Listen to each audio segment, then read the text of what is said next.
बिस्मिल्लाहिर्रहमानिर्रहीम अस्सलाम वालेकुम एंड वेलकम टू सीखो पाकिस्तान। सो गाइस, आज की इस वीडियो में हम ECO 401 का क्विज़ नंबर 1 सॉल्व करेंगे।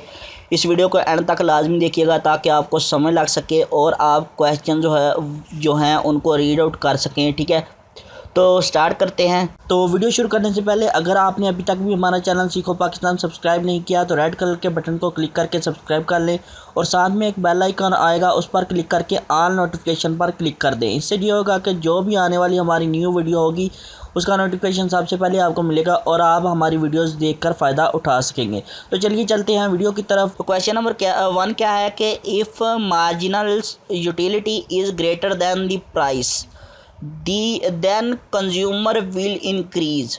ठीक है, तो यहाँ पर हम सर्च कर लेते हैं साथ साथ। तो यहाँ पर हमें आंसर मिल चुका है कि if marginal utility is greater than the price consumption will increase causing MU। ठीक है, तो MU की काज बनेगी। तो यहाँ पर हम देख लेते हैं कि हमारे पास ऑप्शन ये है। ठीक है, तो यहाँ पर लिखा है प्रोडक्शन, इनकम, सप्लाई, कंजम्पशन। तो यहाँ पर कंजम्पशन पर हम क्लिक करके नेक्स्ट हमारा जो क्वेश्चन है उसको पढ़ेंगे। ठीक है, तो नेक्स्ट क्वेश्चन क्या है कि when the absolute value of price elasticity of demand is equal to 1 it means that demand is. ठीक है, तो यहाँ पर हम सर्च कर लेते हैं अपने हैंडआउट्स में। तो यहाँ पर हमें आंसर जो है वह हमारा गूगल से मिल चुका है। यहाँ पर देखें आप PED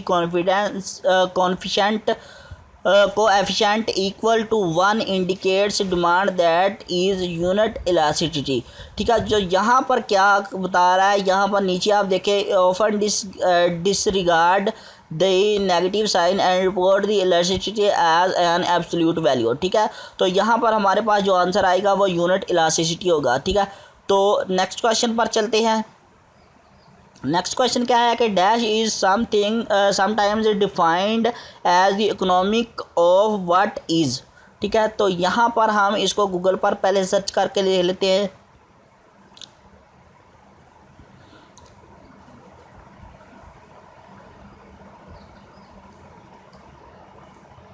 तो यहाँ पर हमें वो बता रहा है कि आपके लेसन नंबर 1 में जो है वो है। ठीक है, तो हम सर्च कर लेते हैं अपने हैंडआउट्स में, हमें मिल जाएगा। ठीक है, आसानी से। तो अगर हम गूगल से सर्च कर लेते हैं तो हमें ये पता चल जाता है कि हमारा जो क्वेश्चन है वो किस लेसन से दिया गया है। ठीक है, तो यहाँ पर देखें कि positive economics is sometime defined as the economics of what is. ठीक है, तो पॉजिटिव इकोनॉमिक्स पर हम क्लिक कर देंगे। ठीक है, उसके बाद नेक्स्ट क्वेश्चन पर चलते हैं। नेक्स्ट क्वेश्चन हमारा क्या है कि प्रोडक्ट मार्केट एक्सचेंजेस। तो इसको हम सर्च करेंगे गूगल से। ठीक है, तो यहाँ से गूगल से करने का आसानी से ये होता है कि आपका आंसर जो है वो आपको जल्दी मिल जाता है। ठीक है, और आपको ये भी पता चल जाता है कि आपके कौन से लेसन से ये आंसर आया हुआ है, जो क्वेश्चन है वो आया है।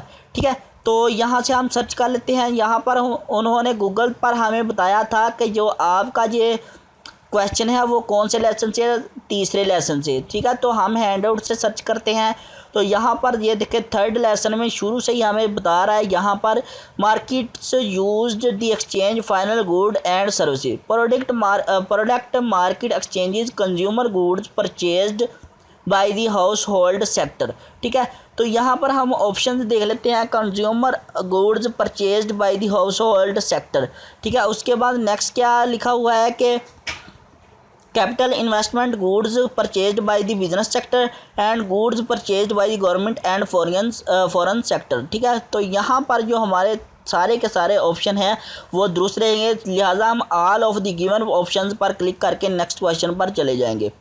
नेक्स्ट क्वेश्चन क्या है, the branch of economics that incorporates value judgements about what the economy should be like and what particular policy actions should be recommended to achieve a desirable goal is known as।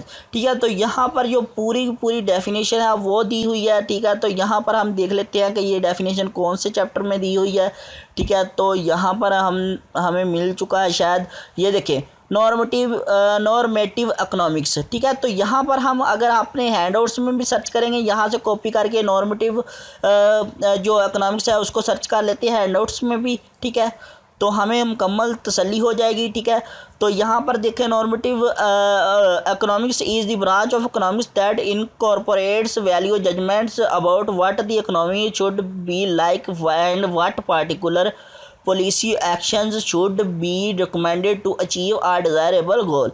ठीक है, तो लिहाजा हमारा जो normative economics है वो ठीक रहेगा। ठीक है, नेक्स्ट क्वेश्चन पर चलते हैं। नेक्स्ट क्वेश्चन क्या है? Normal goods are those goods whose quality demanded goes up as. ठीक है, तो इसको भी हम गूगल सर्च कर लेते हैं। अब यहाँ पर मैं आपको साथ साथ दिखा रहा हूँ सर्च करके। ठीक है, ताकि आपको समझ लग सके। ठीक है, तो क्वेश्चन नंबर 1 में ये लेसन नंबर 3 में ये बता रहा है कि normal goods are goods whose quantity demanded goes up as consumer income increases. ठीक है, तो यहाँ से अगर हम इतना कॉपी करके भी अपने हैंडआउट्स पे सर्च करेंगे तो हमें ये मिल जाएगा। ठीक है, और अलबत्ता ये है कि आपको सर्च करने की ज़रूरत भी नहीं पड़ती, क्योंकि वो 7 लेसन भी बता रहा है। अगर 7 लेसन बता रहा है तो आपको बिल्कुल भी सर्च करने की ज़रूरत नहीं है। ठीक है, तो यहाँ पर वो क्या कह रहा है कि यहाँ पर वो बता रहा है कि consumer income increases, consumer income increases. ठीक है, उसके बाद नेक्स्ट क्वेश्चन पर चलते हैं। नेक्स्ट क्वेश्चन क्या है कि if car and petrol are complements then an increase in the price of car will be cause. ठीक है, तो इसको भी हम सर्च कर लेते हैं हमारे गूगल से, ताकि हमें पता लग सके कि यहाँ से दिया हुआ है। ठीक है, तो ये देखें कि हैंडआउट्स में भी दिया गया है शायद। ठीक है, तो यहाँ से हम सर्च कर लेते हैं। तो हम हैंडआउट्स में सर्च करके देख लेते हैं। ठीक है, ताकि हमें आंसर हमारा मिल जाए। ठीक है, तो यहाँ पर पेस्ट करते हैं। ठीक है, यहाँ पर देखें, increase in price of complement decrease affect on demand decrease direction of shift in demand curve leftward effect on equilibrium price decrease effect on equilibrium quantity decrease. लिहाजा हम ये कह सकते हैं कि जो डिक्रीज़ होगा वो प्राइस की जो होगी हमारी डिमांड, वो क्या होगी? डिक्रीज़। ठीक है, यहाँ पर उन्होंने क्या बताया हुआ है कि अफेक्ट ऑन डिमांड, डिमांड जो है वो डिक्रीज़ होगी। ठीक है, उसके बाद ये है कि affect on equilibrium price, price भी उसकी डिक्रीज़ होगी और क्वांटिटी भी डिक्रीज़ होगी। तो यहाँ पर हम देख लेते हैं कि हमारे पास कोई भी ऑप्शन इनमें से हुआ तो हम लगाकर अगले क्वेश्चन पर चले जाएंगे। ठीक है, तो less petrol to be demanded each it price and increase in demand of rightward shift. तो यहाँ पर हम ये लगा सकते हैं। ठीक है, ये हमारा जो ऑप्शन है, ऑप्शन नंबर 2 वो दुरुस्त रहेगा। ठीक है, तो जो ऑप्शन नंबर 2 है वो दुरुस्त था। ठीक है, तो यहाँ पर मैं भूल गया कि टाइम देखना भूल गया, लिहाजा हमारा जो टाइम है वो मुकम्मल हो चुका था। ठीक है, तो हमारा वो क्वेश्चन मिस हो चुका है। ठीक है, टाइम का अगर आप ध्यान नहीं रखेंगे तो ऐसा ही होगा जैसा अभी मेरे साथ हुआ है। ठीक है, तो नेक्स्ट क्वेश्चन ये है कि प्राइस फ्लोर रिजल्ट्स इन।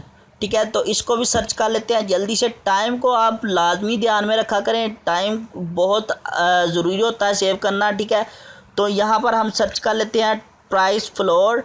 ठीक है, तो यहाँ पर उन्होंने हमें दिया हुआ है कि price ceiling is the maximum price limit that. ठीक है, तो प्राइस फ्लोर हम देख लेते हैं कि और कहाँ है कि price floor is the minimum price that a government sets to support a desired commodity और सर्विस इन आ सोसाइटी। ठीक है, तो मिनिमम क्या है, यहाँ पर उन्होंने क्या कहा, floor results in equilibrium excess demand excess supply all of the given. तो जल्दी से देख लेते हैं कि यहाँ पर उन्होंने क्या लिखा हुआ है कि तो हमारा जो ऑप्शन नंबर 2 है वो दुरुस्त है कि एक्सेस डिमांड जो है वो बढ़ जाएगी। ठीक है, डिमांड जो है वो बढ़ जाएगी, जिसकी वजह से अगर प्राइस कम होगा तो डिमांड ज़्यादा हो जाएगी। ठीक है, उसके बाद नेक्स्ट क्वेश्चन क्या है कि Ali is running a surgical business and provides surgical tools to the local hospital. For his company, Ali falls in the category of। तो यहाँ पर जो है वो ऑप्शन नंबर सी दुरुस्त रहेगा, कैपिटल, क्योंकि वो टूल्स अप्लाई कर रहा है, ठीक है, टूल्स उनको सप्लाई कर रहा है, ठीक है। तो यहाँ पर अगर आप कैपिटल की तारीफ सर्च कर लें, ठीक है, यहाँ से आपने हैंड आउट से, तो आपको पता चल जाएगा कि कैपिटल क्या होता है, ठीक है। उसके बाद नेक्स्ट क्वेश्चन पर चलते हैं। नेक्स्ट क्वेश्चन हमारा क्या है कि to concave shape of the production possibility frontier for two goods X and Y illustrates, ठीक है। तो यहाँ पर हम सर्च कर लेते हैं जल्दी से क्योंकि टाइम बहुत कम होता है, ठीक है। तो यहाँ पर हम देख लेते हैं the production possibilities frontier is the graph shows that the difference shape of the P F depends on the whether there is increase decrease, ठीक है। तो यहाँ पर हमारे हैंडआउट्स में भी होगा, ठीक है, तो देख लेते हैं, ठीक है। तो जो हमारा ऑप्शन नंबर ए है वो दुरुस्त है। यहाँ पर आप देख सकते हैं इस वेबसाइट से मुझे मिल चुका है, ठीक है। आप एक मतलब फिर देख ले, ये क्वेश्चन नंबर सेव है, ठीक है, वही क्वेश्चन है, ठीक है, जो हमारे यहाँ पर है, ठीक है, सेम क्वेश्चन है, ठीक है। तो ऑप्शन नंबर ए दुरुस्त है, लिहाजा हम ऑप्शन नंबर ए पर क्लिक करके अपना जो क्विज़ नंबर 1 है उसको सबमिट करवा देंगे। तो ये था हमारा ECO 401 का क्विज़ नंबर 1, ठीक है। उम्मीद है आपको समझ लग चुकी होगी कि सर्च कैसे करना है, ठीक है, और टाइम की बचत भी आप लाजमी किया करें। अगर वीडियो पसंद आई हो तो लाइक करें, चैनल को सब्सक्राइब करें और इस वीडियो को ज़्यादा से ज़्यादा दोस्तों के साथ शेयर करें। इंशाल्लाह मिलते हैं नेक्स्ट वीडियो में, तब तक के लिए अल्लाह।